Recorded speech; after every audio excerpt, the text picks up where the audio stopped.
Mr. President, in a moment, I intend to put forward a unanimous consent request to pass my bipartisan bill with our colleague from Utah, Senator Lee, entitled the Protect Reporters from Excessive State Suppression Act, also known as the PRESS Act. Before I make the unanimous consent request, I want to take just a few minutes to talk about why our colleague from Utah, Senator Lee, and I feel this legislation is so important. And I'll start with the basic proposition behind the legislation. If you don't have a free press, you don't have a democracy. My dad was a journalist.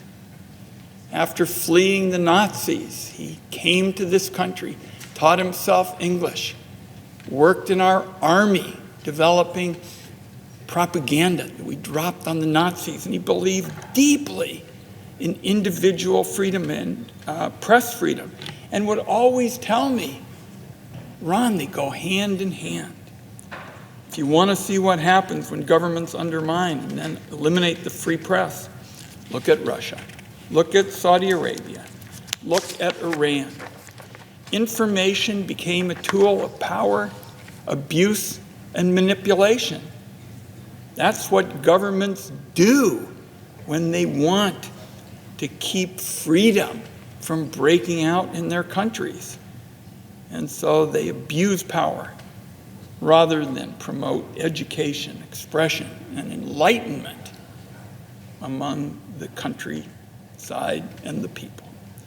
So let's be clear. The threat of government overreach interfering with the free press in the United States is not some distant, far-off, hypothetical idea. It happened very recently. The Trump administration spied on several journalists at outlets the disgraced ex-president personally disliked and attacked, grabbing phone and email records. The extent of this abuse of power has come out in shocking revelations over the last few years. And let me emphasize, the Trump administration was not the first to do this sort of thing. Both the Trump administration and the Obama administration went too far in prosecuting journalists just for doing their jobs. Now, members of the Senate talk pretty frequently about their interest in protecting journalism in America. My view is the Bipartisan Press Act is the best opportunity we have to make progress on that goal before the Congress ends, and we all hope that that is fairly shortly. The Press Act would protect the free flow of information by shielding journalists from being ordered by the courts to give up their sources. The bill includes key exceptions, such as when that information is necessary to prevent an act of terrorism against the United States or necessary to prevent the threat of imminent violence. Those exceptions were very important to Senator Lee and I. I see our colleague here from Arkansas. He and I serve on the Select Committee on Intelligence, so we know about the importance of protecting our country against terrorism. This legislation is very similar to legislation already on the books in several states, including my home state of Oregon and Senator Lee's home state of Utah. It's our view, though, that these protections should extend from sea to shining sea in our great country. Now, I'll close by saying this is a proposal that brings both sides together.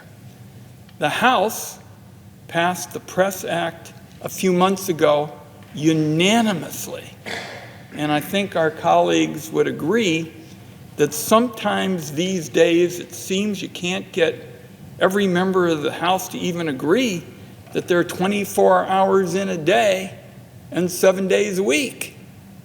Yet they passed our bill unanimously. This is a can't-miss opportunity to protect the free press in America. It's good for the free flow of information. It's good for holding government accountable. And it's good for the democratic ideals on which this country was founded. And I'll just close by way of saying that if you read the writings of the founding fathers, it was almost as if they thought a free press was as important, if not more so, than government.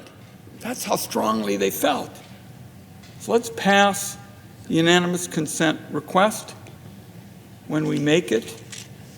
Let's send the Press Act to the President's desk today, and I will now ask unanimous consent that the Judiciary Committee be discharged from further consideration of H.R. 4330. The Senate proceed to its immediate consideration. Further, that the bill be considered read a third time and passed, and the motion to reconsider be considered, made, and laid upon the table.